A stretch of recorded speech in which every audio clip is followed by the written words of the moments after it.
Halo Tribuners, selamat siang. Anda sedang menyaksikan live update Tribun News edisi Jumat 7 Januari 2022.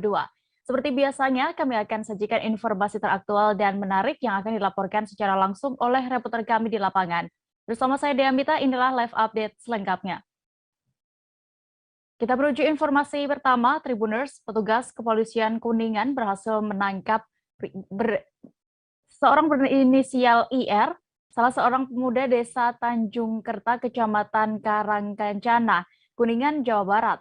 Aksi penangkapan itu akibatnya diketahui bahwa pelaku IW ini telah melakukan perbuatan pencurian, pemberatan, serta melakukan ruda paksa terhadap gadis di daerah setempat.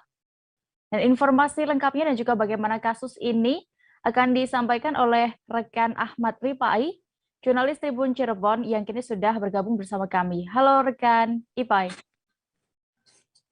Halo Dea. Ya, bisa Anda ceritakan terlebih dahulu untuk awalnya pelaku ini bagaimana hingga bisa berbuat, maksudnya melakukan aksi pencurian disertai ruda paksa terhadap seorang gadis? Baik Dea, dapat saya sampaikan pelaku yang berhasil ditangkap oleh petugas kepolisian Polres Kuningan ini mengaku dalam keterangan terhadap penyidikan itu, awalnya itu pelaku hendak membeli rokok, namun tiba-tiba di tengah jalan pelaku tersirat dan berniat untuk melakukan ruda paksa, dan saat melakukan ruda paksa juga pelaku dengan tindakan-tindakan yang memang sesuai dengan perencanaan sebelumnya, seperti melakukan pemadaman aliran listrik rumah korban hingga terjadi tindak asusila terhadap korban. Begitu dia. Ya, informasinya ini pelaku juga memiliki rasa dan juga cemburu saat mengetahui korban ini sudah memiliki tunangan. Apakah benar? Benar Dea, pelaku saat diperiksa oleh petugas kepolisian di Satreskrim Polres Kuningan mengaku bahwa pelaku ini memang memiliki rasa terhadap korban. Namun perasaan itu terpendam hingga diketahui bahwa korban ini sebelumnya telah melangsungkan tunangan. Nah, ketika pelaku ini memiliki rasa, ini diungkapkan langsung oleh pelaku, dan pelaku juga merampas cincin tunangan yang ada di lengan jari manis korban. Begitu dia. Ya, Ipai, terkait lokasi kejadian ini juga menurut informasinya pelaku dan juga korban ini masih bertetangga. Bagaimana bisa Anda informasikan?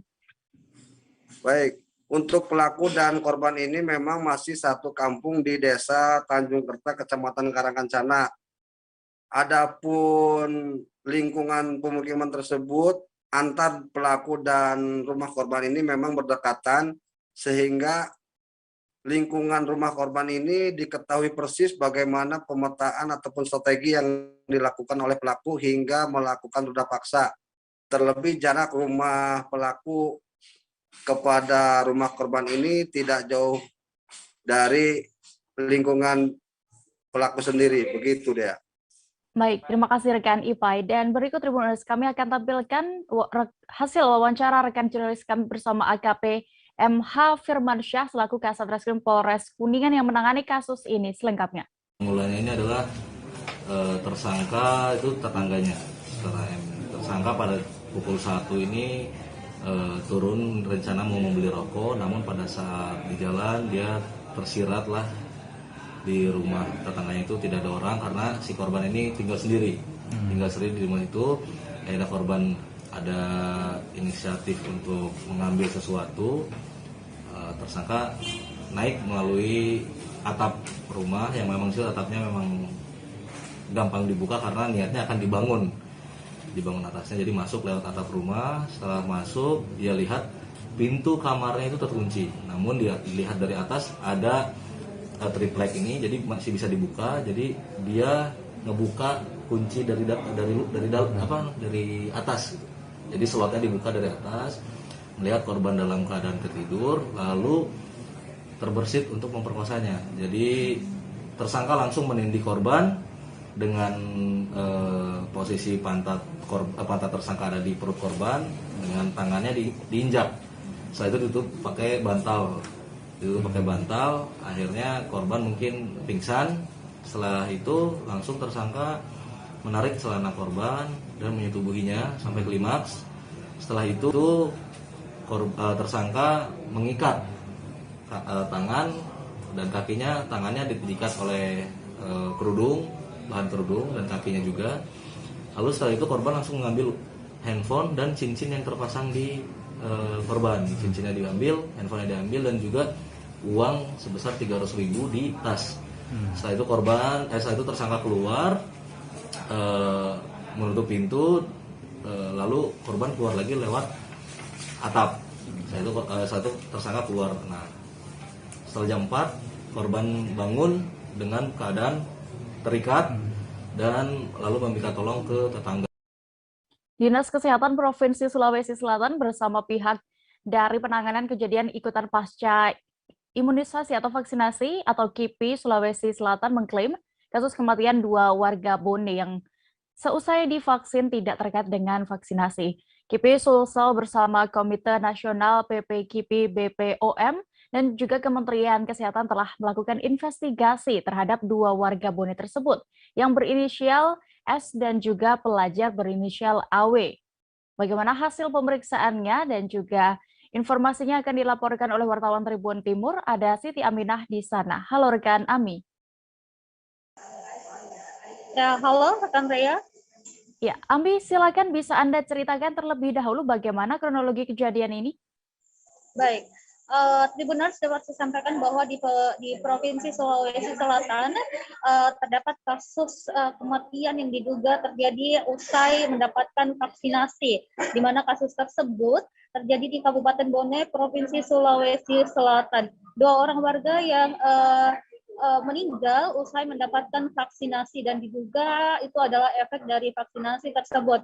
Adapun kronologinya di mana Tuan S mendapatkan vaksinasi COVID-19 pertama pada 23 Desember 2021 dan Tuan S ini sebenarnya memang memiliki gejala atau komorbid penyakit yakni hipertensi lama, dan dari pemeriksaan tekanan darahnya besar kemungkinan bahwa pasien tidak rutin meminum obatnya dan juga tidak rutin melakukan kontrol ke dokter. Dan pada tahun ini juga, maksudnya pada tahun 2021 lalu, almarhum Tuan S ini telah menjalani rawat inap 4 kali di rumah sakit karena sakit, dan terakhir ia dirawat inap dengan gejala pucat dan nyeri lambung serta buang air besar yang berwarna hitam. Nah, sehari setelah menjalani vaksinasi, pada tanggal 24 Desember sekitar pukul 18.00, Tuan S ini mengalami gejala pusing, kemudian muntah, dan almarhum mengalami mimisan dan kesadarannya menurun. Nah, pada saat itu pasien telah mendapatkan penanganan atau pertolongan dari pihak puskesmas, namun dirujuk ke rumah sakit, tetapi keluarga yang bersangkutan menolak, sehingga pada tanggal 26 Desember sekitar pukul 7.00 dilaporkan bahwa Tuan S telah meninggal dunia. Jadi ada selang waktu usai vaksinasi dari tanggal 23 yang melakukan vaksinasi pertama dan meninggal pada tanggal 26 Desember 2021.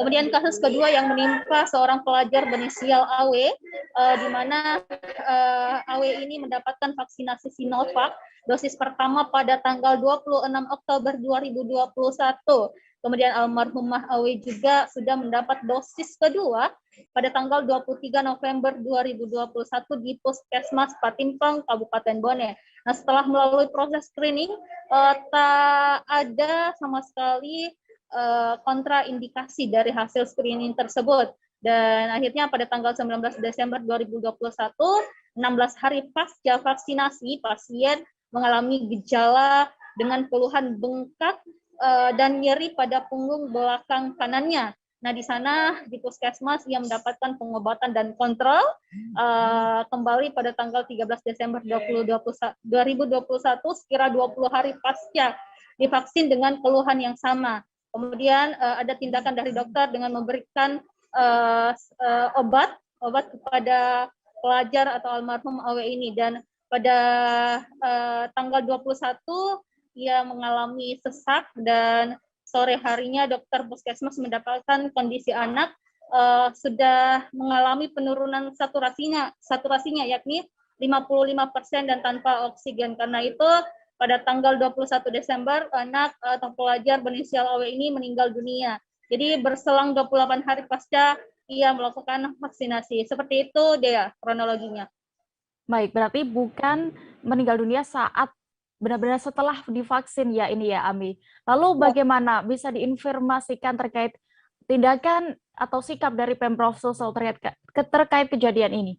Iya, jadi ini bukan pada saat atau setelah divaksin ada reaksi tertentu atau langsung meninggal pada saat itu sama sekali, tapi berselang beberapa hari setelahnya. Dan pada saat itu pemerintah Provinsi Sulawesi Selatan melakukan tindakan atau melakukan investigasi menggandeng beberapa instansi termasuk dengan kejadian ikutan pasca imunisasi atau vaksinasi KIPI Sulsel bersama dengan BPOM dan juga Kementerian Kesehatan tentunya untuk mendalami kasus kematiannya apakah betul disebabkan karena vaksinasi atau bukan. Ternyata hasil dari KIPI dan Pemprov Sulsel sendiri menyatakan bahwa itu bukan efek dari vaksin, melainkan memang yang bersangkutan punya riwayat penyakit. Itulah yang menyebabkan kematian 2 warga di Sulawesi Selatan tersebut. Dea.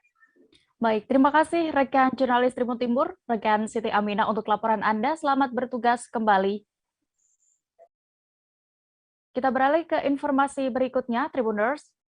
Ardi, warga desa Pasian, Kecamatan Sampang, Kabupaten Sampang, Madura harus berurusan dengan pihak kepolisian.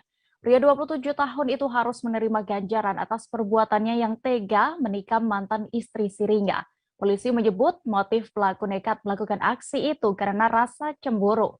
Kabar selengkapnya akan disampaikan Hanggara Pratama, wartawan dari Tribun Madura yang kini sudah bergabung bersama kami. Halo rekan Hanggara. Halo Dea dan Tribun News. Hanggara, bisa diinformasikan apa yang menjadi pemicu pelaku ini tega menikam mantan istri sirinya? Tadi diinformasikan sempat saya singgung bahwa karena cemburu. Cemburu terkait apa, Hanggara? Baik, terima kasih Dea.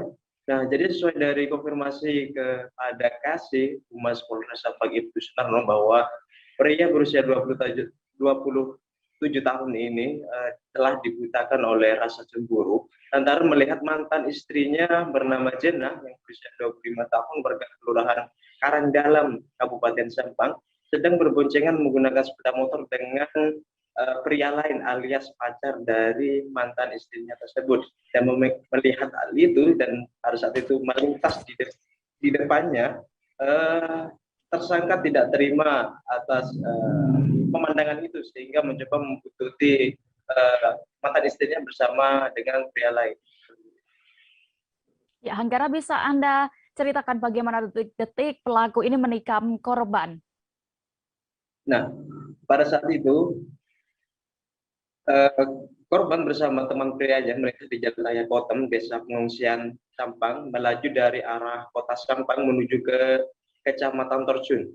Dan setelah tiba di TKP, tiba-tiba muncul tersangka yang seketika menghadang laju kendaraan sembari menyabetkan sajian jenis pisau ke arah pacar sang mantan istri. Dengan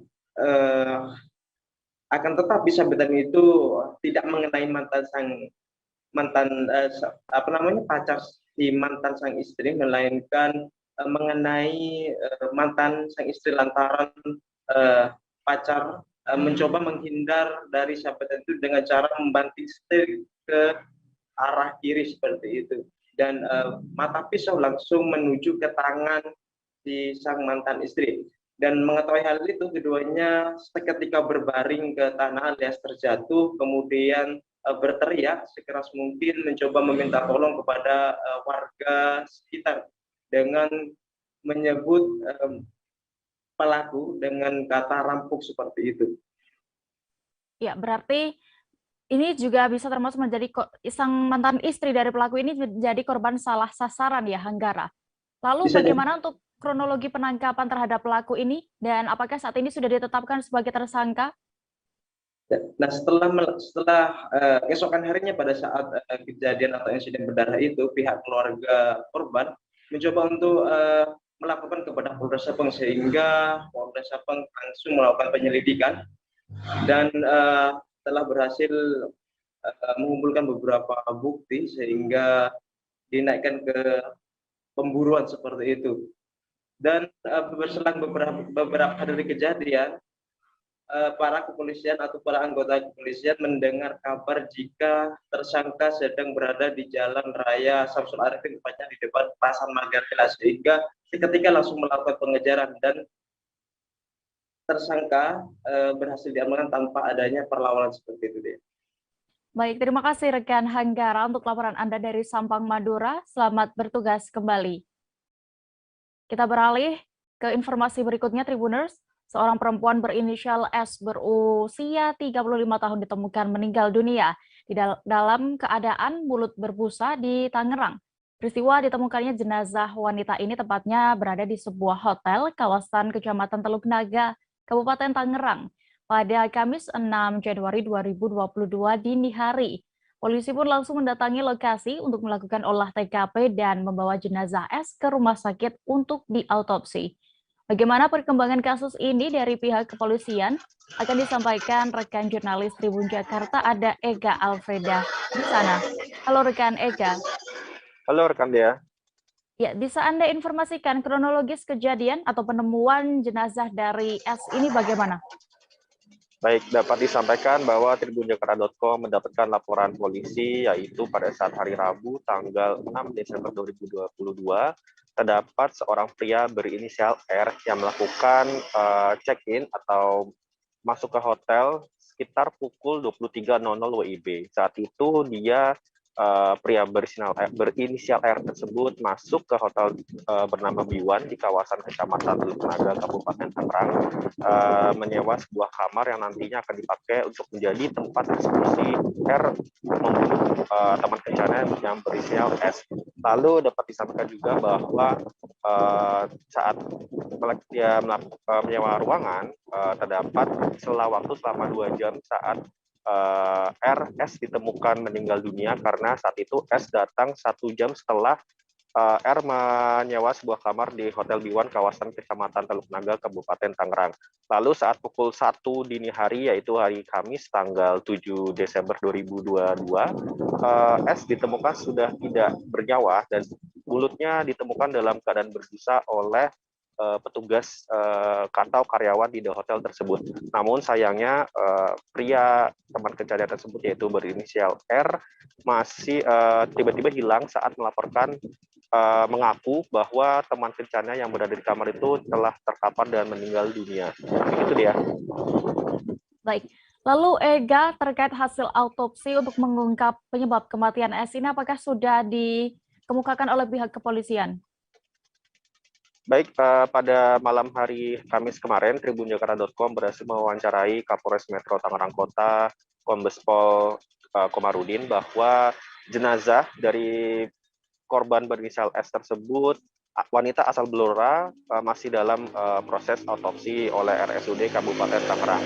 Namun masih besar kemungkinan bahwa S ini meninggal karena diduga kuat dibunuh oleh R yang mencoba untuk merampas harta dan benda dari S, yaitu berupa sepeda motor, kemudian barang-barang berharga lainnya seperti dompet, kemudian handphone, lalu dibawa kabur menuju ke Lebak, Provinsi Banten. Begitu dia.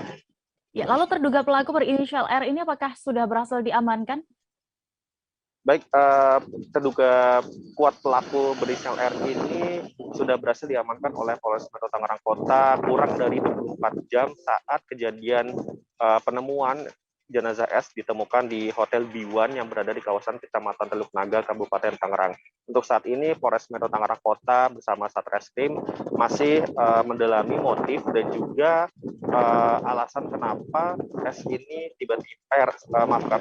R tiba-tiba meninggalkan S yang diketahui sudah dikenalnya sejak beberapa bulan ke belakang. Namun sampai pagi ini Polres Metro Tangerang Kota masih belum bisa mengungkapkan secara resmi alasan dibalik tindakan yang dilakukan R sampai tega meninggalkan S dalam keadaan meninggal dan dalam keadaan mulut berbusa. Begitu dia. Baik, Tribuners, berikut akan kami tampilkan keterangan dari Kombes Pol Komarudin selaku Kapolres Metro Tangerang Kota dalam kasus ini yang sudah berhasil didapatkan oleh rekan Ega. Selengkapnya. Siap, Pak Kapolres, bisa dijelaskan kronologis penemuan jenazah di Hotel B1 ini?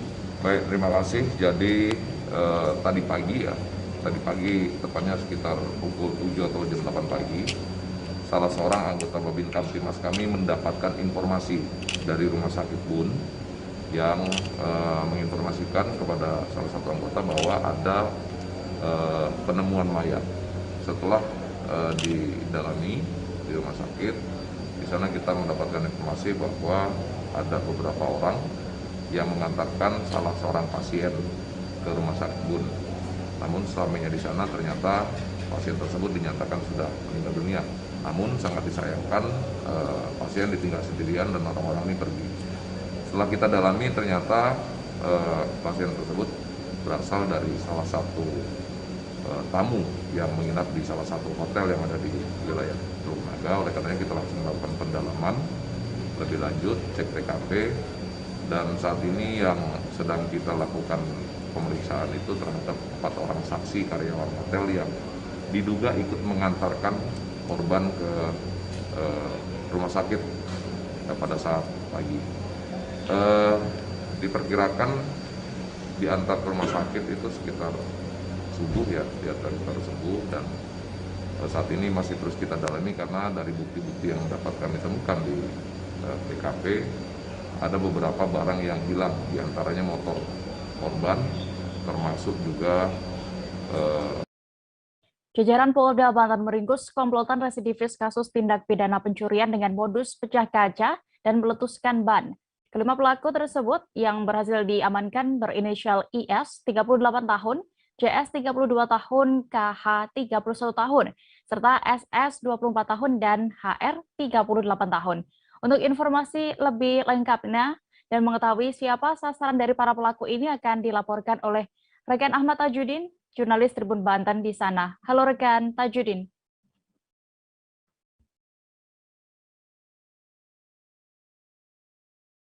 Halo rekan Tajudin. Halo rekan Dea dan Tribuners. Iya, bisa Anda jelaskan mengenai penangkapan yang dilakukan Polda Banten ini terhadap komplotan yang informasinya mereka ini memang maksud kami komplotan residivis kasus tindak pidana pencurian dengan modus yang sama sebelumnya, yakni pecah kaca dan juga letus ban. Baik rekan Dea, perlu diketahui bahwa di Treskrimsus Polda Banten berhasil meringkus 5 komplotan residivis kasus tindak pidana pencurian dengan modus pecah kaca dan juga betus ban. Di mana yang kelima tersangka ini mulai dari IS 38 tahun, JS 32 tahun, kemudian KH 31 tahun, SS 24 tahun, dan HR 38 tahun. Di mana dari 5 pelaku tersebut, 3 orang diamankan di Serang dan 2 orang lainnya diamankan di Palembang. Kemudian 5 orang pelaku tersebut berhasil ditangkap Polda Banten, di mana dari 5 tersebut masih ada pelaku-pelaku lainnya yang saat ini masih dikembangkan oleh pihak di Treskrimsus Polda Banten dan juga sedang dalam pencarian dia. Ya, bagaimana modus yang dilakukan oleh para pelaku ini? Baik, untuk modusnya sendiri, para pelaku cenderung melakukan tindakan kejahatan terhadap para korban, para pengendara roda 4, di mana para pelaku ini melakukan aksi kejahatannya dengan cara memecahkan kaca dan juga mengempeskan ban daripada kendaraan para korban. Kemudian pada saat korban lengah, kendaraan tersebut dirusak dan kemudian barang-barang yang ada di mobil tersebut kemudian diambil oleh para pelaku tersangka residivis ini dia. Ya, untuk target yang diincar para pelaku ini siapa saja dan biasanya mereka melakukan aksi kejahatan ini di mana saja, Tajudin? Baik, menurut informasi yang diterima sendiri bahwa target incaran para pelaku ini mereka melakukan pemetaan terhadap para masyarakat yang melakukan transaksi dari beberapa bank di daerah Banten, di mana bank-bank tersebut itu mulai dari Bank Mandiri, Bank BCA, dan juga Bank BRI. Kemudian untuk wilayahnya sendiri, menurut keterangan dari pihak Polda Banten, para pelaku ini melakukan aksinya di beberapa wilayah, sekitar ada 12 TKP yang tersebar di beberapa wilayah yang ada di Provinsi Banten, mulai dari Cilegon, Lebak, Serang, hingga Tangerang. Dia. setiap melakukan aksi ini biasanya mereka meraup untung berapa dan juga bagaimana proses hukum yang diberikan kepada para pelaku selanjutnya? Baik, untuk informasi dari pihak Polda sendiri bahwa penghasilan yang didapatkan dari para pelaku ini telah melakukan aksinya beberapa kali dan juga dapat menghasilkan penghasilan sekitar 946 juta dia. Di mana sehingga atas perbuatan tersebut para pelaku ini diganjar dengan pasal 363 KUHP dan juga 365 KUHP dengan ancaman pidana paling singkat yaitu sekitar 7 tahun penjara, dan di mana dikarenakan para residivis ini telah melakukan aksinya berulang kali sehingga Polda Banten akan melakukan pidana kepada para pelaku ini lebih dari 7 tahun dia. Baik, Tribuners, terkait kasus ini, rekan Tajudin sudah melakukan wawancara bersama Kasubdit 3 Jatan Ras di Reskrimum Polda Banten, Kompol Akbar Baskoro. Berikut liputan lengkapnya untuk Anda. Untuk terkait saat ini kami sudah melakukan rilis terhadap pengungkapan tindak pidana pencurian dengan pemberatan dan juga pencurian dengan kekerasan 363 dan 365. Dan kami saat ini akan terus melakukan pendeteksian terhadap para pelaku yang lain. Ya, yang kami duga juga karena LP laporan polisi terhadap kejadian tersebut sudah ada 5 atas 10 TKP. Ulangi, 12 TKP yang ada di wilayah Banten. Jadi kami akan terus mengembangkan terkait kejadian yang ada. Mereka ini ditangkap di mana, Pak? 3 orang kami amankan di Serang, yang kemudian 2 orang kami amankan di Palembang. Mereka ini kan dilumpuhkan, Pak. Apa mereka mencoba melakukan perlawanan? Ya, mereka mencoba melakukan perlawanan dan akan melarikan diri pada saat mereka pamit ke kamar kecil. Di situ ada celah yang dimanfaatkan. Kalau modus pelaku sendiri? Modus pelaku sendiri, seperti yang tadi sudah disampaikan bahwa mereka memanfaatkan momentum di mana para nasabah bank ataupun orang yang mungkin dilihat membawa barang-barang berharga, di situ dimanfaatkan kelengahannya, kemudian mereka ditangkap pada saat sedang mengambil uang. Ulangi, jadi pada saat mereka sedang mengambil uang, diikutin, kemudian pada saat lengah, kemudian mobil atau kendaraannya dirusak, kaca mobilnya dirusak, barang yang ada di dalam diambil. 5 orang ini dibagi menjadi beberapa tim atau mereka memang berkomplotan, Pak, dalam aksi? Mereka terdiri atas beberapa tim, cuman yang ada saat ini adalah kelompok yang sedang banyak laporannya. Kita menuju Sumatera Utara, Tribuners. Sempat terjadi bentrok di TNI versus warga di Dusun Saurmatio, Desa Seituan, Kecamatan Pantai Labu, Kabupaten Deli Serdang.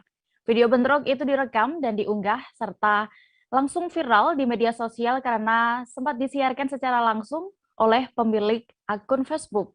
Kodam 1 Bukit Barisan pun langsung angkat bicara terkait kejadian itu. Dan untuk mengetahui lebih detailnya sudah bergabung bersama kami reporter dari Tribun Medan, ada Anugrah yang akan menyampaikan laporan lengkapnya. Halo rekan Anugrah.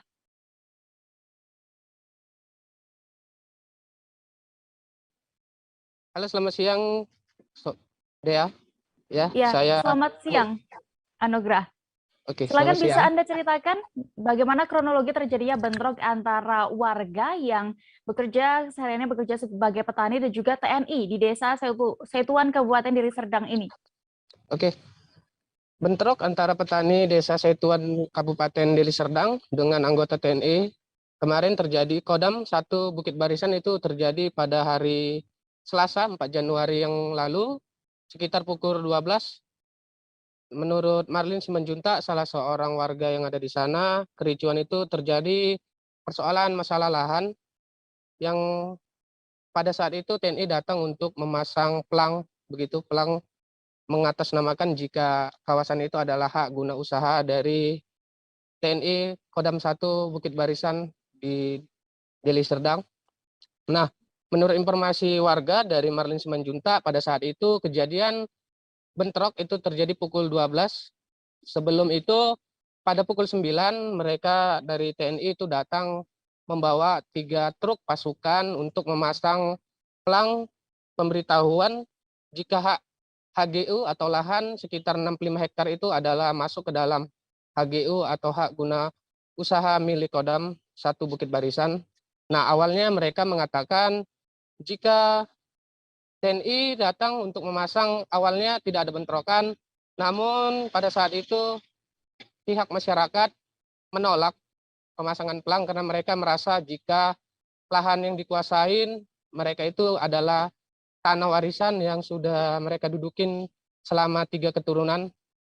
Dan awalnya tidak ada keributan, kemudian karena warga memaksa untuk TNI agar menurunkan pelang, di situ terjadi gesekan di awalnya, gesekan hingga akhirnya situasi kemudian memanas dan akhirnya terjadi bentrokan.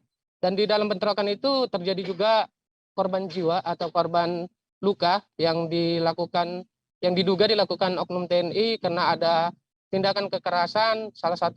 Salah satu dari korban adalah 3 orang anak kecil atau pelajar yang saat ini sudah dilakukan visum dan sudah dilaporkan ke POM atau polisi militer, begitu deh ya. Baik, lalu seperti apa kondisi terkini di lokasi bentrok tersebut dan apa juga dampak atas peristiwa tersebut, Anugrah?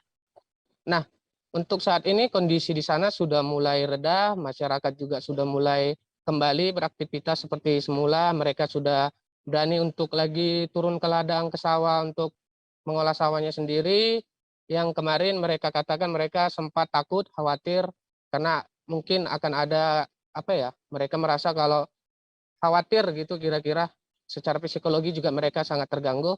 Namun sejak semalam mereka sudah kembali lagi ke sawah dan pada 6 Januari semalam mereka atau hari Kamis semalam tepatnya mereka bersama kuasa hukumnya juga telah mendatangi polisi militer untuk melaporkan adanya tindak kekerasan yang diduga dilakukan oleh anggota TNI yang kemarin turun ke sawah, begitu kira-kira.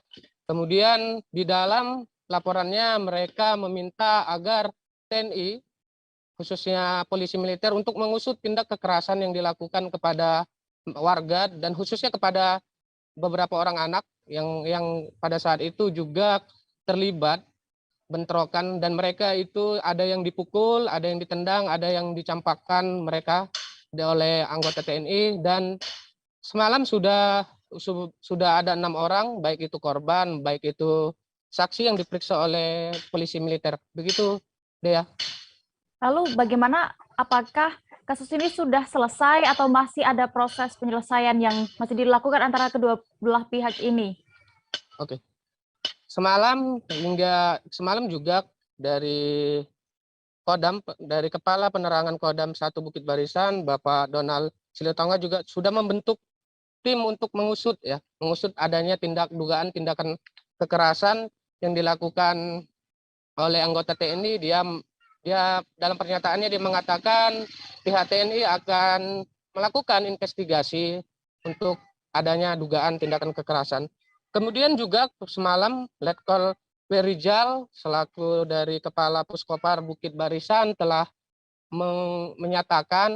membuat pernyataan jika lahan yang dinyatakan sebanyak 65 hektar itu sesuai dengan amanat Mahkamah Agung nomor 209 maksud saya tahun 2000 itu adalah area hak guna usaha yang dimiliki oleh Kodam 1 Bukit Barisan dan sampai saat ini kedua belah pihak masih menunggu dari Kodam juga mengatakan jika mereka bersedia untuk membuka jalur perdamaian, membicarakan lagi, mencari jalan tengah persoalan lahan tersebut. Namun untuk warga mereka juga sudah selain melaporkan tindakan kekerasan yang terjadi, mereka juga sudah melaporkan atau memberikan gugatan ke pengadilan di Serdang Bedagai untuk terkait kepemilikan lahan tersebut. Begitu rekan Dea. Baik, Tribuners, terkait kasus ini, rekan jurnalis kami sudah melakukan wawancara bersama Marlin Simanjutak, satu di antara warga desa Setuan, Kecamatan Pantai Labu. Berikut liputan lengkapnya. Diceritakan Bu, terkait dengan kejadian yang kisruh dengan TNI kemarin itu pada hari apa, jam berapa, terus bagaimana? suasananya pada saat itu? Kejadiannya berawal mulai pagi sekitar jam 9 kurang lebih. Awal kejadian ya, saat itu mobil Posko 4 itu 3 truk besar datang bersama pasukannya, anak buahnya, belum lagi mobil pribadi sama kereta. Seperti itu keadaannya. Jadi pada saat itu masyarakat masih sepi. Hanya beberapa orang kami yang pertama masuk ke lapangan menghalangi. Jadi awalnya kami masih bisa menghalangi. Tapi mereka mobilnya berhenti di 3 titik. Di titik pertama itu masih bisa kami halangi karena masyarakatnya banyak. Tapi ketika bergerak ke titik yang lain, kami kekurangan massa. Karena massanya kan masih sedikit, sementara titiknya 3. Beralihlah sebagian massa ke sana, posisinya hanya berapa orang? Hanya 3 orang di sana. Jadi dalam 3 orang, yang 3 orang ini berusaha untuk menghalangi pendirian pelangnya sebetulnya. Tapi karena memang mereka pun nggak main-main, nggak peduli, mereka dorong masyarakatnya biar nggak bisa menghalangi mereka. Ada yang 1 orang warga yang saking nekatnya untuk menghalangi pendirian pelang itu sampai masuk dia ke lubang yang sudah digali oleh posko pendirian pelang. Tapi itu pun mereka angkat, mereka lempar keluar. Nah begitulah. Sementara sebagian warga lagi yang berusaha. Tribuners, kami masih akan kembali lagi dengan informasi pilihan lainnya. Tetaplah di live update. Oke, apa kabar Bang Arief di sini untuk strateginya? Kalau saya sendiri di Jumit 37 ini yang semalam baru mulai, saya udah sebenarnya aku nggak ngerasa itu penangkapan atau penggerebekan atau apapun itu. Karena gitu, posisinya aku kriteria. Jadi kita mengenal disebut dengan stroke yang tidak berdarah dengan stroke yang berdarah. Stroke yang tidak berdarah itu biasanya ditandai dengan adanya penyumbatan. Kalau itu terjadi di sini mungkin pikirnya tidak ke situ kali ya. Tapi kalau di Korea atau di Kamboja itu ada beberapa paper yang saya itu Mas, ya. Dulunya tukang koran. Oh gitu ya. Tukang koran. Ya saya baca itu Pak. Tuh kan pernah baca kan? Ya. Jadi kalau saya jadi pangdam itu udah bersyukur banget. Si anak ini dijadikan sebagai tersangka begitu.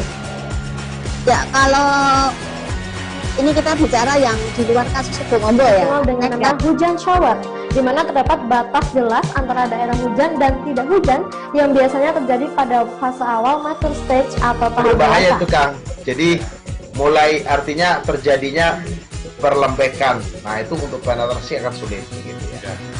Dok saya ini menurut saya memang tidak mudah, bukan urusan tanah diambil. Kalau misalnya Amerika Serikat sekarang, Rasulullah mengatakan dalam sebuah hadis bahwa berpuasa di 6 hari Syawal itu. Oke, apa kabar Bang Arief di sini untuk strateginya? Kalau saya sendiri di Jumit 37 ini yang semalam baru mulai, saya udah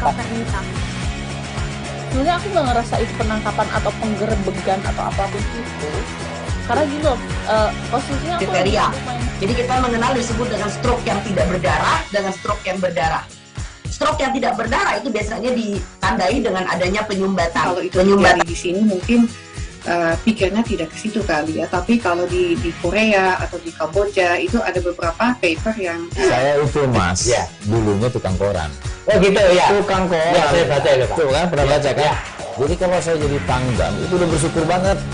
Si anak ini dijadikan sebagai tersangka begitu. Ya kalau ini kita bicara yang di luar kasus Situbondo ya. Dengan nama hujan shower, di mana terdapat batas jelas antara daerah hujan dan tidak hujan yang biasanya terjadi pada fase awal mature stage atau tahap berbahaya dewasa. itu Kang. Jadi mulai artinya terjadinya perlembekan. Nah itu untuk penetrasi akan sulit gitu ya.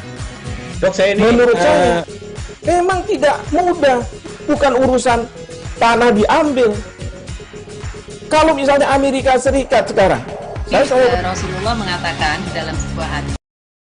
Kembali di live update, kita menuju informasi berikutnya. Tribuners, sejumlah titik di wilayah kota Ende, Kabupaten Ende kembali terendam banjir sejak Rabu 5 Januari 2022. Banjir terjadi saat hujan deras mengguyur wilayah kota Ende. Pantauan poskupang.com di Jalan Gatot Subroto, Jalan Ahmad Yani, Jalan Melati, Taman Simbang 5, dan beberapa rumah warga di Jalan Kelimutu terendam banjir. Untuk informasi dan pantauan terkini di sana, sudah ada rekan jurnalis kami dari Pos Kupang, ada Oris Goti yang akan melaporkan. Halo rekan Oris.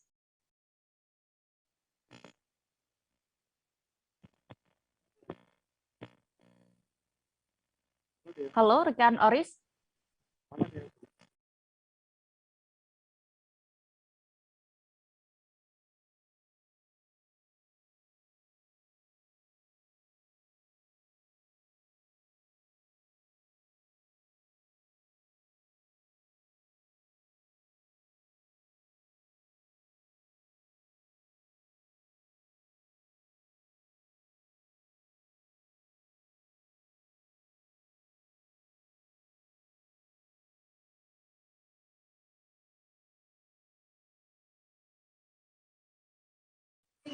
Baik, Tribuners, kita sudah tersambung dengan rekan Oris. Silakan rekan Oris, bisa Anda laporkan kondisi terkini di ND pasca hujan lebat dan banjir. Ya, baik dia. Kondisi hari ini sudah membaik di Kota ND. Namun warga Kabupaten ND, khususnya di Kota ND, tentunya tetap waspada, mengingat dalam 2 tahun terakhir ini memang Kota ND kerap kali terjadi banjir. Bahkan ketika hujan dengan intensitas sedang dalam jangka waktu 1 atau 2 jam sudah bisa menimbulkan banjir. Sekian dia. Iya, warga mana saja Oris yang terdampak banjir dan juga bagaimana penanganannya oleh pemerintah setempat? Ya, beberapa titik yang sempat saya pantau lokasi banjir. Yang pertama itu di Jalan Gatot Subroto, di mana air menggenang di badan Jalan Gatot Subroto dan juga masuk ke rumah warga sekitar. Selain itu ada juga di Jalan Melati, di Taman Simpang 5, lalu air juga masuk di beberapa rumah warga di Jalan Ahmad Yani dan juga di Jalan Kelimutu. Selain itu air juga masuk ke area bandara, bahkan sampai masuk ke area runway. Air menggenang di seputaran area runway. Sekian dia. Ya, lalu bagaimana kondisi operasional dari Bandara ND saat ini? Karena sempat terendam banjir juga di sana. Ya, dia kemarin bandara sempat ditutup. Nah, itu berdasarkan keterangan dari Kepala Bandara Hasan Arobusman ND, Indra Triantono. Dia menyebutkan bahwa bandara ditutup selama kurang lebih 1 jam, sehingga aktivitas penerbangan sempat terhambat selama 1 jam, di mana para petugas bandara harus membersihkan air yang tergenang dan juga sampah, kerikil, dan pasir yang menggenang di area runway. Dan menurutnya ini bukan baru kali pertama terjadi air, sampah, dan kerikil itu masuk ke area bandara. Ini sudah kerap kali terjadi. Oleh karena itu, dia sangat berharap bahwa pemerintah Kabupaten ND memikirkan berkoordinasi dengan pihak bandara untuk mengatasi masalah tersebut, karena sangat berdampak pada keselamatan penerbangan. Sekian dia. Baik, terima kasih rekan Oris melaporkan dari Kota ND. Selamat bertugas kembali. Kita menuju Kepulauan Riau, Tribuners. Seorang nelayan desa Sanglar, Kecamatan Durai, dikabarkan hilang kontak saat melaut pada 6 Januari 2021 dini hari. Diketahui kapal atau sampan yang digunakan oleh nelayan tersebut dihantam ombak di perairan Seranggom, Pulau Timun, Desa Sanglar, Kecamatan Durai, Kabupaten Karimun. Berdasarkan keterangan nelayan lain, korban hilang tersebut bernama Ardi, berusia 41 tahun. Informasi terkininya akan dilaporkan oleh rekan jurnalis Tribun Batam, ada Yeni Hartati di sana. Halo rekan Yeni. Halo Dea. Ya, bagaimana Yeni bisa Anda ceritakan terlebih dahulu kronologi satu orang nelayan ini dinyatakan hilang?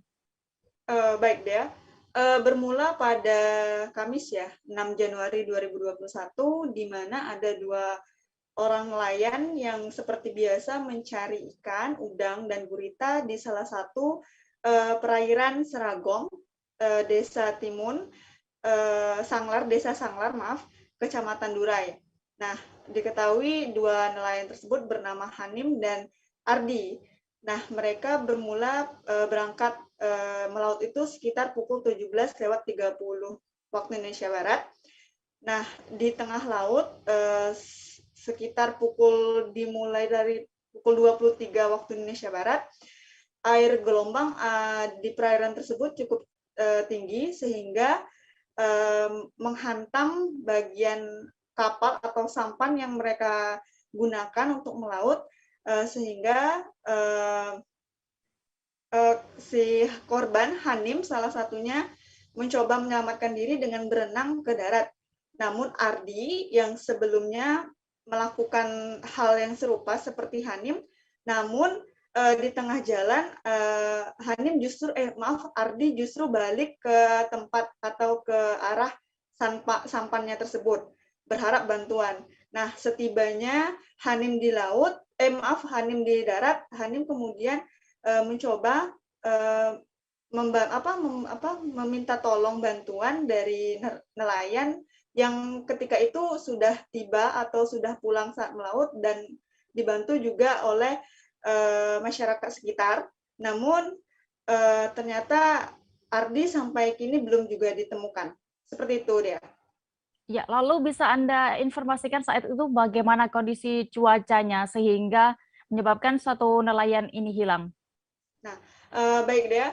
Adapun untuk kondisi cuaca ketika itu memang Kabupaten Karimun itu sendiri sedang dilanda atau gelombang laut yang tinggi, di mana untuk gelombang laut itu sendiri mencapai 4 meter, sehingga dan tidak hanya gelombang laut juga disertai angin kencang ya, seperti itu dia. Ya, lalu Yeni, saat ini proses pencarian terhadap korban ini, nelayan yang hilang masih terus berlanjutkah atau bagaimana? Nah, baik Dea. Adapun pencarian yang dilakukan tetap dari membentuk tim gabungan dari Satpolairut dan tim SAR, di mana mereka melakukan perluasan titik lokasi pencarian korban tersebut, dan tidak hanya itu juga, karena cuaca di Kabupaten Karimun ini sendiri sangat ekstrim ya. Jadi pihak Satpolairut dan tim SAR itu sendiri mengupayakan akan mencari korban saat cuaca yang memang mendukung. Seperti itu dia. Baik, Tribuners, terkait hal ini, rekan Yeni sudah melakukan wawancara bersama Kasat Polairut Polres Karimun, AKP Binsar Samosir. Berikut keterangan lengkapnya kami tampilkan. Pada hari Selasa, tanggal 4 Januari 2022, sekitar jam 15 WIB, korban atas nama Ardi dengan temannya 1 orang berangkat dari Pulau Tebing, tempat tinggalnya, untuk melakukan aktivitas nelayan atau mencari udang. Kemudian sekitar jam 22.00 kegiatan mereka dihentikan. Selanjutnya karena cuaca kurang baik, jadi mereka berusaha untuk menepi. Namun pada saat akan menepi ke pinggiran pantai, kapal yang digunakan untuk melakukan kegiatan aktivitas nelayan pecah, kemudian mengakibatkan mereka harus mencari tepian pantai. Namun korban atas nama Ardi tidak sampai ke pantai dan hilang. Sementara teman yang 1 atas nama Hamid, dia selamat. Kemudian dia yang memberikan informasi kepada kita untuk bahwa temannya atas nama Ardi hilang. Pelaku industri kerupuk di Kabupaten Madiun, Jawa Timur mengeluh dengan harga minyak goreng yang tak kunjung turun. Salah seorang produsen bernama Kariman mengatakan saat ini harga minyak goreng mencapai Rp20.000 per kilogram. Ini merupakan harga minyak tertinggi yang pernah ia beli selama puluhan tahun menjadi pelaku industri kerupuk. Informasi lebih lengkapnya akan disampaikan Sofyan Arif Chandra, jurnalis Tribun Jawa Timur. Halo rekan Chandra. Halo rekan Dea, halo selamat siang Tribuners. Iya, rekan Chandra, bagaimana bisa diinformasikan dari produsen-produsen di Madiun ini, bagaimana mereka menyiasati mahalnya harga minyak goreng? Ya Dea, dapat dilaporkan memang ada kenaikan harga minyak goreng kemasan maupun harga minyak goreng curah di pasaran di Kota Madiun, Kabupaten Madiun dan sekitarnya. Untuk kenaikan harga minyak goreng ini sudah terjadi sejak akhir tahun 2021 lalu dan hingga kini bulan Januari 2022 belum menunjukkan penurunan hingga harga stabil ya. Nah, salah satu sektor yang terdampak ini adalah industri kerupuk, salah satunya di Kecamatan Luwu, Kabupaten Madiun. Nanti saya sempat ke Kecamatan Luwu, Kabupaten Madiun untuk meninjau salah satu pembuatan kerupuk di sana, dan produsen ini sangat mengeluh dengan tingginya harga minyak goreng di pasaran ya, terutama untuk minyak goreng di industri. Nah, kalau untuk minyak goreng industri ini mereka belinya ini per gram ya, atau per tong, sehingga menghitungnya per kilogram. Untuk harga minyak goreng per kilogram ini saat ini sampai 20.000, padahal kalau harga normal itu 12.000. Memang pada tahun-tahun sebelumnya ini sempat naik, namun selama Bapak Pariman ini menjadi pelaku usaha kerupuk, ini merupakan catatan tertinggi hingga sampai 20.000 per kilogram. Nah, untuk menyiasatinya, jika biasanya Pak Ariman ini memberi 3 tong minyak goreng untuk setiap minggunya, ini diecer dia, tidak langsung membeli 3 tong, hanya untuk membeli 1 tong saja, karena memang harganya naik cukup tinggi. Untuk 1 tong ini biasanya harganya 2.750, ini menjadi 3.750. Karena kenaikan yang cukup tinggi, hanya membeli 1 tong dengan harapan uangnya ini bisa diberikan untuk modal-modal lain atau komponen lain untuk membuat kerupuk seperti adonan ataupun bahan bakar kayu untuk kerupuk itu sendiri ya. Iya, lalu bagaimana keluhan atau dampak apa saja yang dirasakan pelaku industri dengan tingginya harga minyak goreng ini? Ya, akhirnya karena cukup dirasakan oleh para industri, terutama pembuat kerupuk, mereka tidak bisa untuk menaikkan harga kerupuknya Dea. Yang saja mereka akan mengurangi adonan yang ada di kerupuk tersebut, sehingga mungkin ukuran kerupuknya cukup menjadi lebih kecil, sangat sedikit ya, sehingga dengan harapan tingginya minyak goreng ini bisa tertutupi dengan adonan yang lebih sedikit ya, karena memang tidak mungkin untuk menaikkan harga kerupuk ini, dan Pak Parimani tetap mematok harga kerupuknya itu sebesar Rp250 sampai Rp1.000 per biji ya. Iya, terakhir rekan Chandra, bagaimana harapan para pelaku usaha kepada pemerintah terkait harga minyak goreng yang saat ini memang tengah meroket? Ya, kemarin Pak Pariman juga sempat membaca beberapa kabar gitu terkait. Baik, Tribuners, berikut akan kami tampilkan keterangan dari Kariman selaku pengusaha kerupuk di Kabupaten Madiun yang sudah dimintai keterangan oleh rekan Chandra selengkapnya. Kenaikan harga minyak goreng ini bagaimana Pak usaha yang dilakukan? Ya, sekarang ya sulit enggak, hasilnya kurang lah. Ya bisa-bisa rugi ini masalah harga naik terus ini. Kalau kebutuhan minyak goreng sendiri per hari berapa? Per hari 75 kilo. 75 kilo. Iya. Kalau per kilonya berapa? Per kilonya langsung songko pusate 8 apa itu? 12.75. Ya. Kalau Bapak belinya tiap kapan? Situasi politik ya, dalam dinamika proses transisi dari masa kepemimpinan yang dibawahi oleh Pak Ridho Picardo menuju ke masa kepemimpinannya Bapak Edi Irawan. Milik Ketua Demokrat Lampung sebelumnya, seperti apa ceritanya, Kiki, dan adakah statement dari pihak Ketua Demokrat Lampung yang lama terkait digemboknya kantor tersebut pasca ia tidak lagi terpilih?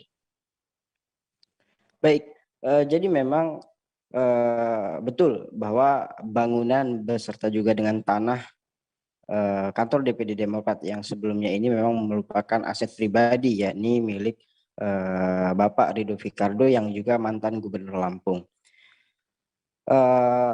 Pihak dari kubu Pak Ridho ketika masa proses pencalonan sekaligus pemilihan Ketua DPD Demokrat Lampung ini, yakni PLT, mantan PLT Sekretaris DPD Demokrat Lampung, Bapak Julian Manaf, memang sudah mengklarifikasi bahwa penutupan itu dilakukan memang sengaja dilakukan karena memang itu merupakan aset pribadi milik Pak Ridho, sehingga tidak menjadi persoalan yang dimana ketika itu pada saat fit and proper test dilakukan oleh DPP, Pak Edi Irawan juga dimintai keterangan terkait dengan kesiapan penyediaan kantor untuk dijadikan sekretariat DPD Partai Demokrat Provinsi Lampung ketika memang dia terpilih sebagai Ketua DPD Demokrat Provinsi Lampung. Begitu rekan ya.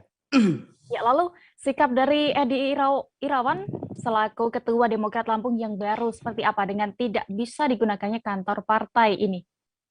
Ya, kami berhasil mengkonfirmasi kemarin kepada Edi Irawan. Beliau tidak juga mempersoalkan bahwa memang kantor DPD Demokrat yang sebelumnya ini ditutup dan tidak bisa dioperasikan lagi. Dan beliau langsung menghibahkan ya rumah pribadi dia untuk dijadikan sebagai kantor DPD Partai Demokrat Provinsi Lampung, dan saat ini sedang masa proses rehab ya untuk dijadikan kantor sekretariat. Dan menurut pantauan kami juga sudah ada beberapa plang ya yang terpasang di rumah Bapak Edi Irawan yang dihibahkan menjadi kantor DPD Demokrat Provinsi Lampung. Begitu rekan ya. Baik, terima kasih rekan Kiki untuk laporan Anda dari Lampung. Selamat bertugas kembali. Kita beralih ke Sumatera Selatan. Rumah milik Heri, warga Kelurahan Tapak Lebar, Kecamatan Lubuk Linggau Barat 2, Kota Lubuk Linggau, Sumatera Selatan terisolir. Rumah dengan luas tanah 13 x 15 meter persegi ini tak bisa ditempati lagi. Pasalnya, akses satu-satunya menuju rumah tersebut sudah tertutup, jembatan Bukit Sulap atau jalan menuju Jalan Lingkar Barat.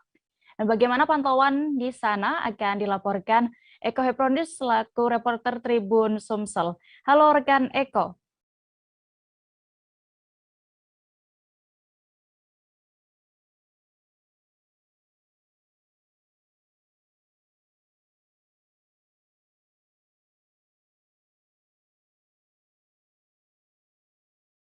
Mohon maaf Tribuners, terjadi sedikit gangguan. Kita akan kembali seusai jeda berikut, tetaplah di live update. Oke, apa kabar Bang Ariski di sini untuk strateginya? Kalau saya sendiri di Jumip 37 ini yang semalam baru mulai, saya udah sebenarnya aku nggak ngerasa itu penangkapan atau penggerebegan atau apapun itu. Karena gini loh, posisinya aku kriteria. Jadi kita mengenal disebut dengan stroke yang tidak berdarah dengan stroke yang berdarah. Stroke yang tidak berdarah itu biasanya ditandai dengan adanya penyumbatan. Kalau itu terjadi di sini mungkin pikirnya tidak ke situ kali ya. Tapi kalau di Korea atau di Kamboja itu ada beberapa paper yang saya itu mas, ya dulunya tukang koran. Oh gitu ya. Tukang koran. Ya, saya baca itu Pak. Tuh kan pernah baca kan? Ya. Jadi kalau saya jadi Pangdam itu udah bersyukur banget. Si anak ini dijadikan sebagai tersangka begitu. Ya, kalau ini kita bicara yang di luar kasus Sebongombo ya, dengan nama hujan shower, di mana terdapat batas jelas antara daerah hujan dan tidak hujan yang biasanya terjadi pada fase awal mature stage atau tahap berbahaya itu Kang. Jadi mulai artinya terjadinya perlembekan. Nah itu untuk penetrasi akan sulit. Gitu ya. Dok, saya ini menurut saya memang tidak mudah, bukan urusan tanah diambil. Kalau misalnya Amerika Serikat sekarang, Rasulullah mengatakan dalam sebuah hadis bahwa berpuasa di 6 hari Syawal itu. Oke, apa kabar Bang Ariski di sini untuk strateginya? Kalau saya sendiri di Jumip 37 ini yang semalam baru mulai, saya udah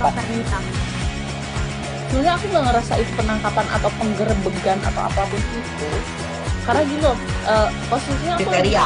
Jadi kita mengenal disebut dengan stroke yang tidak berdarah dengan stroke yang berdarah. Stroke yang tidak berdarah itu biasanya ditandai dengan adanya penyumbatan. Kalau itu terjadi di sini mungkin pikirnya tidak ke situ kali ya. Tapi kalau di Korea atau di Kamboja itu ada beberapa paper yang saya itu mas, ya dulunya tukang koran. Oh gitu ya. Tukang koran. Ya, saya baca itu Pak. Tuh kan pernah baca kan? Ya. Jadi kalau saya jadi Pangdam itu udah bersyukur banget.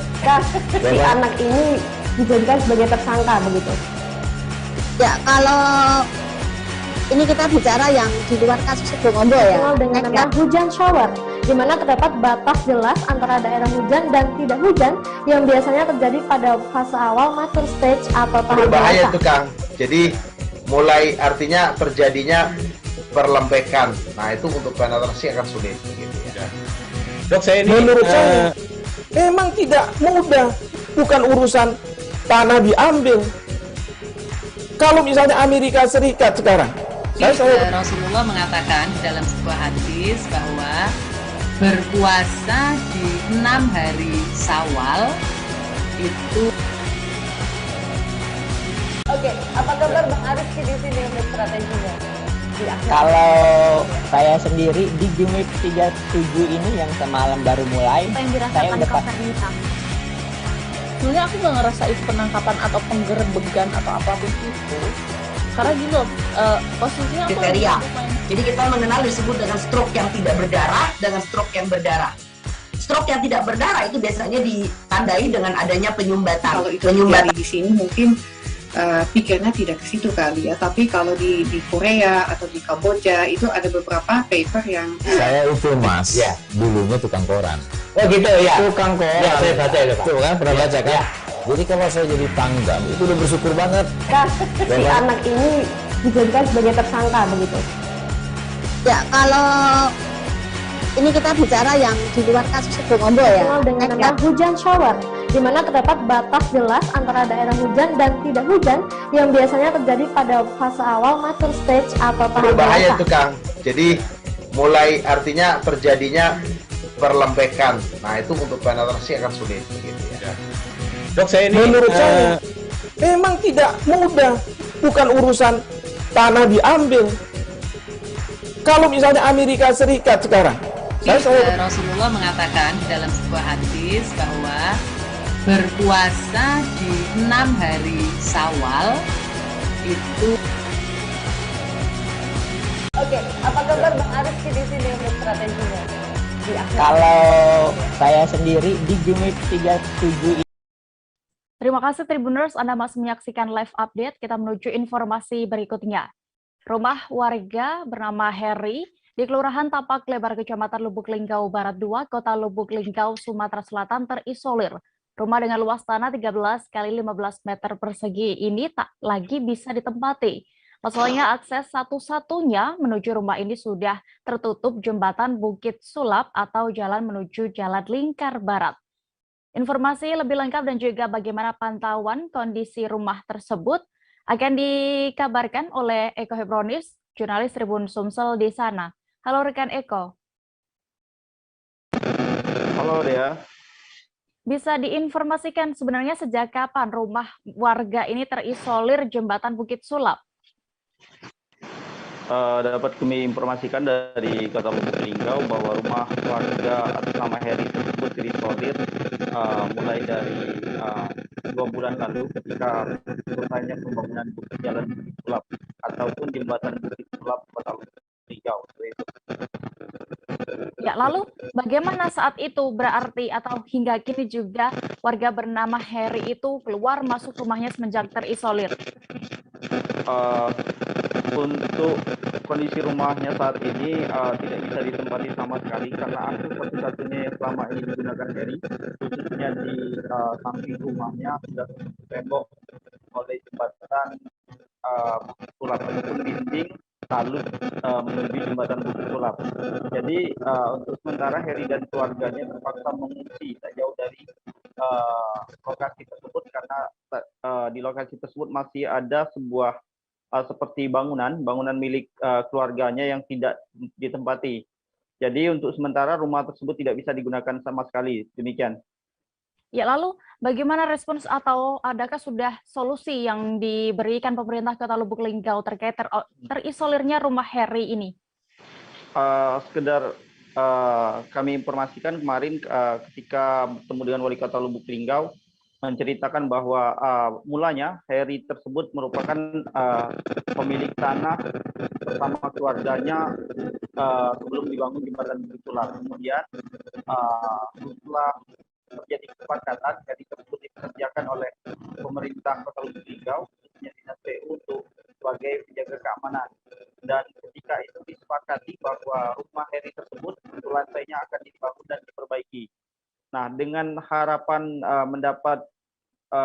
akan diperbaiki dan rumahnya tersebut akan dibangun, maka Heri pun setuju. Ia pun mempersilahkan sekitaran rumahnya untuk dibangun jembatan dan juga dibangun talut. Namun ketika jembatan itu telah selesai, maka Heri pun menagih janji tersebut kepada Dinas PUBM Kota Lubuk Linggau. Namun ternyata sesuai kesepakatan dan berdasarkan kajian NGO, kajian dari KJPP menyebutkan bahwa rumah tersebut hanya bisa diganti sebesar 15 juta, sedangkan Heri saat itu meminta sebesar 150 juta. Nah, akhirnya karena tidak ada terjadi kesepakatan, rumah Heri tersebut sekarang kondisinya terisolir dan sampai saat ini masih dalam tahap mediasi oleh pemerintah Kota Lubuk Linggau. Seperti itu. Baik, Tribuners, berikut hasil wawancara rekan Eko bersama Heri selaku pemilik rumah selengkapnya. Dengan pihak ini PU, jadi waktu itu sudah ada ini titik temu kan, sudah ada titik temu.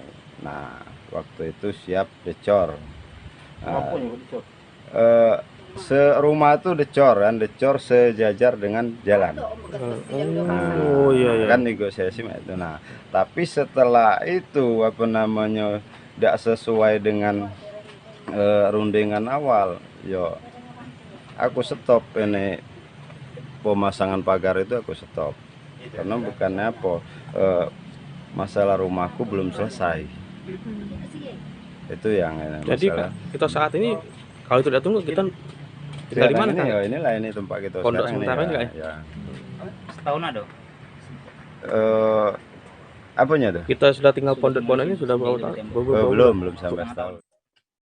Pemerintah Kota Singkawang menargetkan 100% warga Kota Singkawang tervaksinasi di tahun 2022 ini.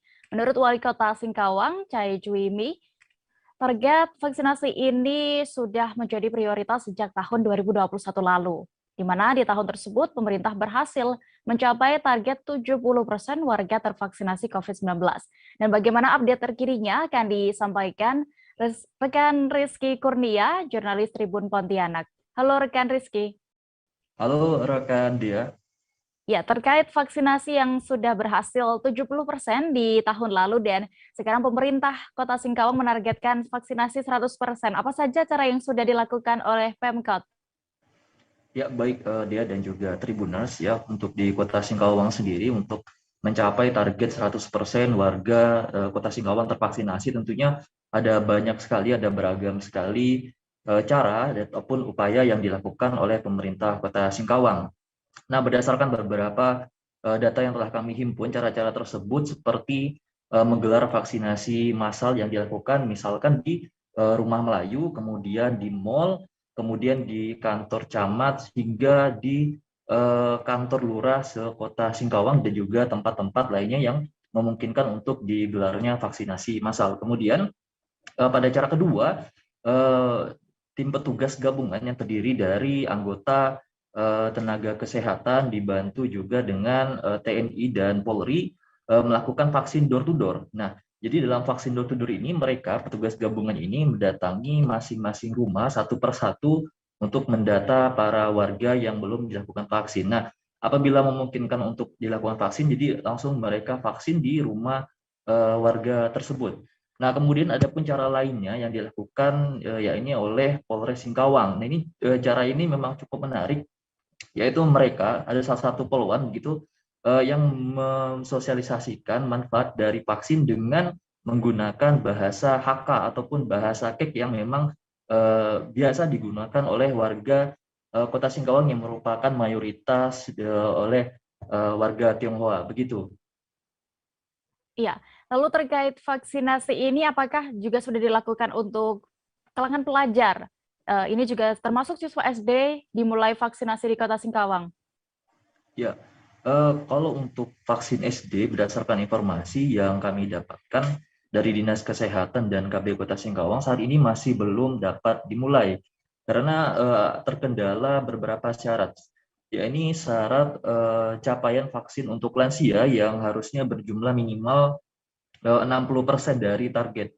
Nah, untuk saat ini dari data yang kami terima untuk vaksinasi lansia itu baru mencapai 49% begitu. Jadi masih kurang 10 sampai 11% untuk dimulainya pelaksanaan vaksinasi bagi siswa SD ataupun siswa dengan usia 6 sampai 11 tahun begitu dia. Baik, lalu terakhir Rizky, adakah kendala yang dialami pemerintah saat ini untuk mencapai target tersebut?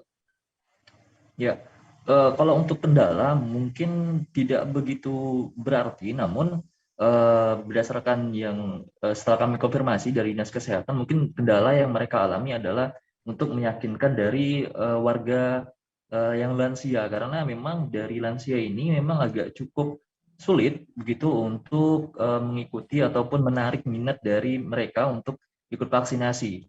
Nah, cara yang dilakukan oleh tenaga kesehatan baik dibantu oleh Polri dan TNI yakni terus-menerus mensosialisasikan manfaat dari vaksin itu sendiri. Kemudian mereka juga mencoba untuk mengajak kerabatnya agar yang kerabat ataupun keluarganya lah yang nantinya mengajak ataupun meningkatkan minat dari para lansia untuk mengikuti vaksinasi itu sendiri dia. Baik, Tribuners terkait hal ini rekan Rizky sudah melakukan wawancara bersama Wali Kota Singkawang, Cai Cuimi. Berikut kami tampilkan liputan lengkapnya. Makin meningkat, apakah target 2022 ini selesai, Bu? Ya.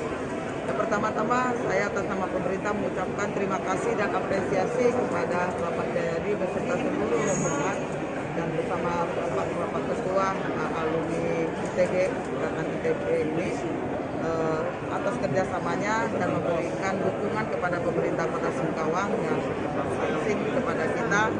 Tentunya ini membuat lebih semangat lagi kepada kita, pemerintah Kota Singkawang, terutama di Dinkesnya. Ya, kita harapkan vaksin kita bisa segera selesai. Dalam artian seluruh masyarakat Kota Singkawang harus tervaksin, ya, kecuali yang tidak boleh vaksin. Nah, kemudian pada saat ini kita sudah mencapai 73,19% per 30 Desember kemarin di data yang saya dapatkan. Dan saya harapkan kepada masyarakat Kota Singkawang untuk vaksin, ya, yang sudah vaksin sampaikan kepada saudara, teman dan tetangganya untuk datang vaksin, ya, di mall, di puskesmas maupun di kelurahan, karena vaksin ini adalah sudah cara terakhir pemerintah dalam menangani kasus COVID-19 ini atau cara pencegahan dan memutuskan mata rantai penyebaran COVID-19 ini. Masuk pencegahan Omikron ini, Bu, ya? Masuk pencegahan kasus baru Omikron ini, Bu, ya? Kalau bisa, kalau kita sudah vaksin, mudah-mudahan Omikron nggak bisa masuk di Kota Singkawang. Dan ya kita bisa semua lepas, ya, bebas dari COVID-19 ini dan kita bisa beraktivitas kembali. Informasi berikutnya datang dari Kalimantan Utara, Tribuners. Vaksinasi anak usia 6 hingga 11 tahun di Kabupaten Tanah Tidung hingga kini belum bisa dilaksanakan. Dinas Kesehatan Kabupaten Tanah Tidung mengatakan masih menunggu arahan Kementerian Kesehatan Republik Indonesia.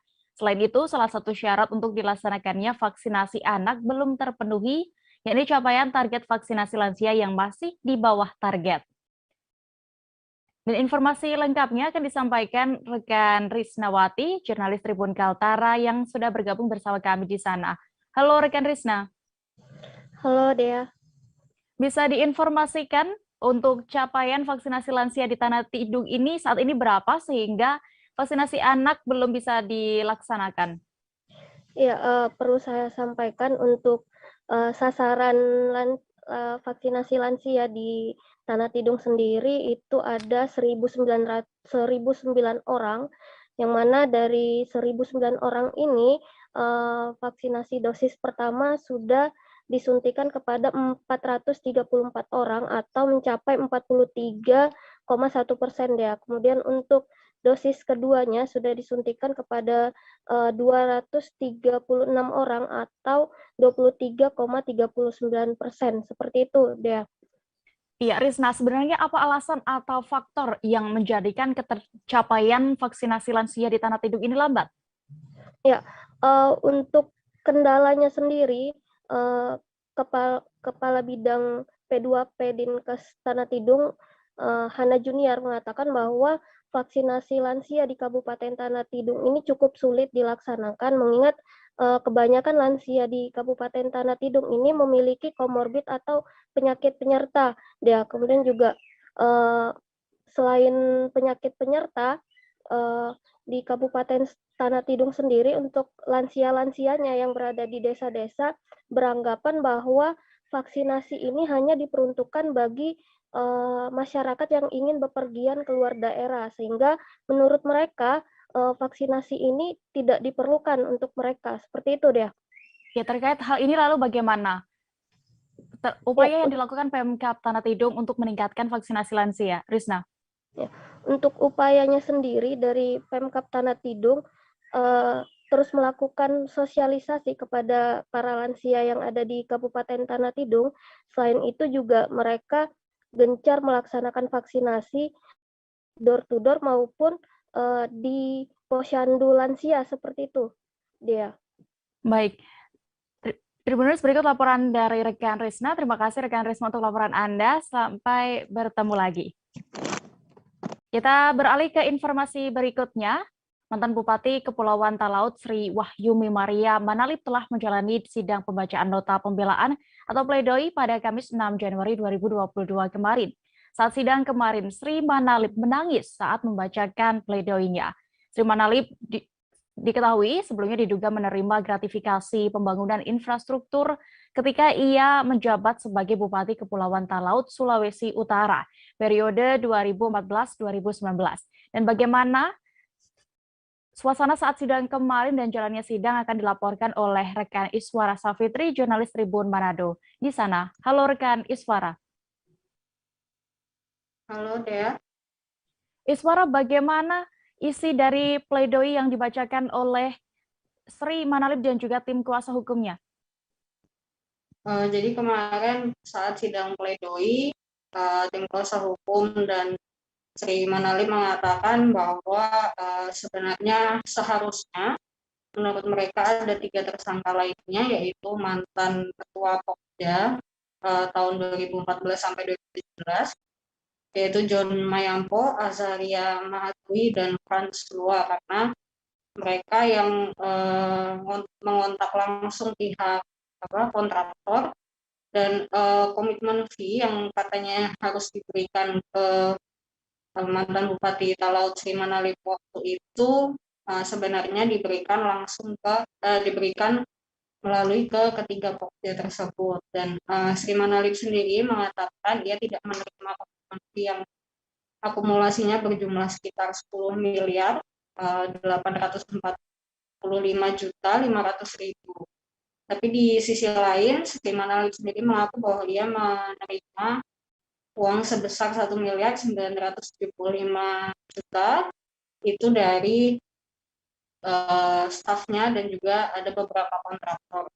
Nah, Sri Manalip sendiri dan tim kuasa hukum meminta agar ketiga mantan ketua Pokja itu juga diperiksa. Selain itu, Sri Manalip juga meminta agar beberapa akun banknya dipulihkan karena ia beranggapan ia memiliki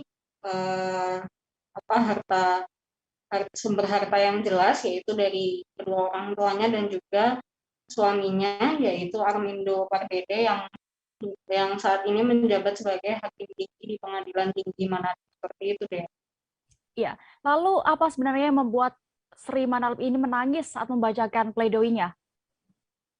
Nah, dia mengatakan kepada majelis hakim, dia sendiri terpukul karena saat bebas sekitar bulan April 2021, ia baru saja bebas dari kasus revitalisasi Pasar Leung dan Beo setelah ditahan di Lapas Kelas 2A Tangerang, dan saat itu juga ia langsung ditangkap untuk kembali diproses terkait kasus gratifikasi pembangunan infrastruktur Kepulauan Talaut saat ini. Iya. Lalu terkait pledoi yang dibacakan ini, bagaimana reaksi dari JPU KPK dan juga kapan sidang akan dilanjutkan nantinya, Iswara? JPU KPK tetap pada tuntutannya, jadi mereka menolak pledoi dari pihak tim kuasa hukum dan Sri Manalip sendiri. Lalu sidang putusan akan dilaksanakan pada Selasa tanggal 25 Januari 2022, jadi ditunda selama 2 minggu karena pihak pengadilan sendiri, Pengadilan Negeri Manado memiliki agenda ke Bali sekitar tanggal 14 sampai 19 Januari 2022. Seperti itu deh. Baik, terima kasih untuk laporan Anda, rekan Iswara dari Manado. Selamat bertugas kembali. Kita beralih ke Bali Tribuners, laga pertama pada putaran kedua atau seri keempat dan kelima BRI Liga 1 akan berlangsung malam ini, Jumat 7 Januari 2021, pukul 21.30 waktu Indonesia Tengah. Skuad yang bertanding nanti yakni Persita Tangerang menghadapi Persib Bandung. Sebelum laga malam nanti, Persita Tangerang diketahui melakukan latihan di Stadion Gelora Trisakti Legian kemarin petang. Dan bagaimana persiapan tim sepak bola untuk pertandingan malam nanti? Rekan jurnalis kami Zainal Nur Arifin akan melaporkan langsung dari Bali. Halo rekan Zainal. Ya, halo rekan Dea di studio. Iya, Zainal, bagaimana untuk kondisi pemain Persita jelang laga dengan Persib malam nanti bisa Anda laporkan? Iya, kondisi pemain sendiri dikatakan pelatih WCP itu kondisinya saat ini bagus dan siap untuk bertanding melawan Persib Bandung nanti malam. Demikian. Iya, lalu tanggapan dari WCP terhadap Persib yang juga melakukan perombakan pemain ini informasinya, bagaimana Zainal? Ya, dari pelatih WCP sendiri dalam wawancaranya kemarin mengaku tidak ingin memikirkan tim lain atau tim lawan karena dia lebih fokus kepada timnya sendiri yang dilatihnya. Tapi memang menurutnya dia untuk pemain Persib Bandung saat ini untuk di putaran kedua sendiri cukup bagus ya. Namun dirinya, coach WCP itu sendiri tidak ingin memikirkan lebih terhadap tim lain. Demikian. Ya, terkait perombakan pemain di Persita sendiri, seperti apa untuk menghadapi putaran kedua Liga 1 ini? Ya, untuk Persita Tangerang sendiri melakukan perombakan besar-besaran ya di skuadnya. Ada tercatat ada 9 pemain baru yang didatangkan ke Persita Tangerang, yaitu Muhammad Iqbal, Kasim Botan, Ricky Aryansa, Nuridin Dafronov, Reddy Oskario, Jack Brown, Obed Choiri, Tailon Korea, dan Dedi Gusmawan. Di mana dengan perombakan tersebut, Persita Tangerang ingin memperbaiki peringkat di klasemen Liga 1 saat ini. Demikian. Baik. Tribuners, terkait ini, rekan jurnalis kami sudah melakukan wawancara bersama pelatih Persita Tangerang, Widodo Cahyono Putra. Berikut liputan lengkapnya untuk Anda.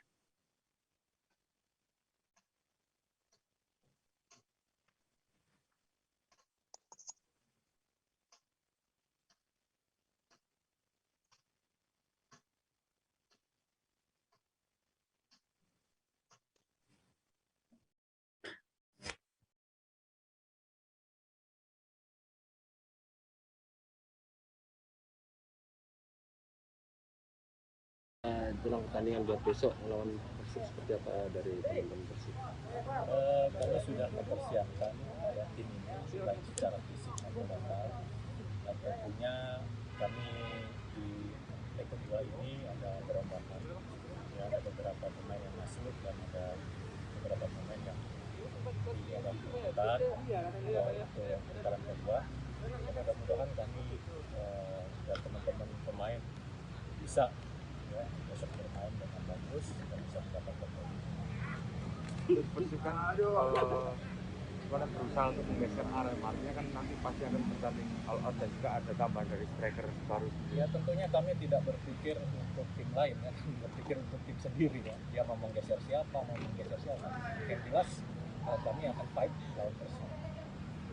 Ya, kami juga ingin memperbaiki peringkat kami. Kalau lihat permainan Persib sendiri bagaimana? Kalau pemain Persib, saya lihat ya mereka kualitas pemainnya bagus juga. Ada penambahan pemain, ada penambahan pemain yang masuk. Tapi di sepak bola kan kita tidak bisa bilang sebelum pertandingan berakhir ya kita masih begitu. Ada skema khusus mungkin menghadapi Persib? Ya tentunya ada, tapi tidak akan sama. Kondisi pemain saat ini seperti apa, Coach? Kondisi Keseluruhan? pemain saat ini cukup bagus kalau saya lihat di official training sekarang ya, mereka punya fighting spirit. Nah itulah modal kami, fighting spirit itu yang akan menjadikan tim ini akan lebih solid. Informasi tadi sekaligus menutup perjumpaan kita dalam live update kali ini. Tribuners, lantaran masih di tengah pandemi, kami kembali mengingatkan untuk Anda selalu menerapkan protokol kesehatan dimanapun berada. Dan jangan lupa saksikan live update berikutnya pukul 4 sore di seluruh kanal YouTube Tribun Network. Saya Diamita, beserta kru yang bertugas pamit. Terima kasih dan sampai jumpa. Jangan lupa like, subscribe, dan share ya!